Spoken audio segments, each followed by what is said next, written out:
अब्दाली ने हिंदुस्तान पर हमला कर दिया था। वो हिंदुओं के घर उजाड़ रहा था, मंदिरों को तोड़ रहा था, हिंदुओं की बहू बेटियों का अपहरण कर रहा था। इसी बीच सिखों ने हिंदुओं की रक्षा करने के लिए वे आगे आए।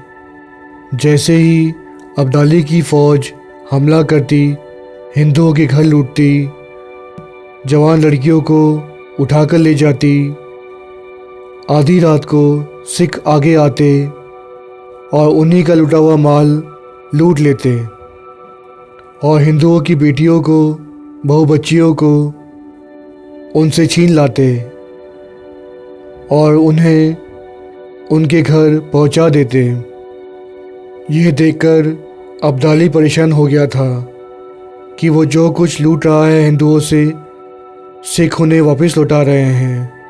मुग़ल फ़ौज भी अब डरने लगी थी कि आधी रात होगी तो सिख हमला करेंगे और लूटा हुआ सारा माल ले जाएंगे, यहाँ तक कि हिंदुओं की लड़कियां भी ले जाएंगे।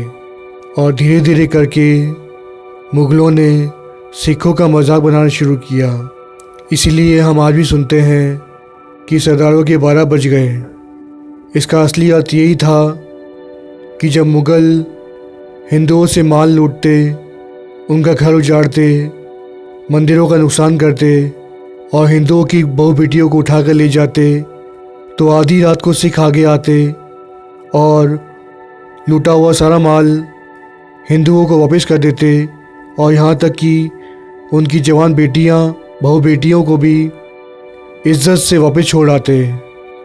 परंतु आज बहुत ही शर्म की बात है कि भले मुग़ल कुछ कहे ना कहें, पर सभी हिंदू सरदारों का मजाक उड़ाते हैं कि सरदारों के 12 बज गए।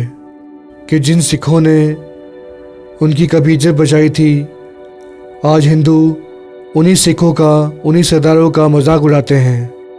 इससे बड़ी अकीदतघन की बात और क्या हो सकती है? इससे बड़ी शर्म की बात और क्या हो सकती है? ये एक अकीदतघन की निशानी है। अकीदतघन उसे कहते हैं कि कभी किसी ने आपका भला किया हो और आप उसे शुक्रिया अदा करने की बजाय उसका ही बुरा चाहें, या फिर नाशुक्रा इंसान को अकीदतघन कहते हैं। कथा करते हुए आप जी के दास से बहुत सारी पुल्ला हो गई हैं। अपना अनजान दास जान के माफ़ करें।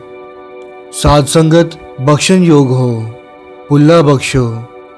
वाहिगुरु जी का खालसा, वाहिगुरु जी की फतेह।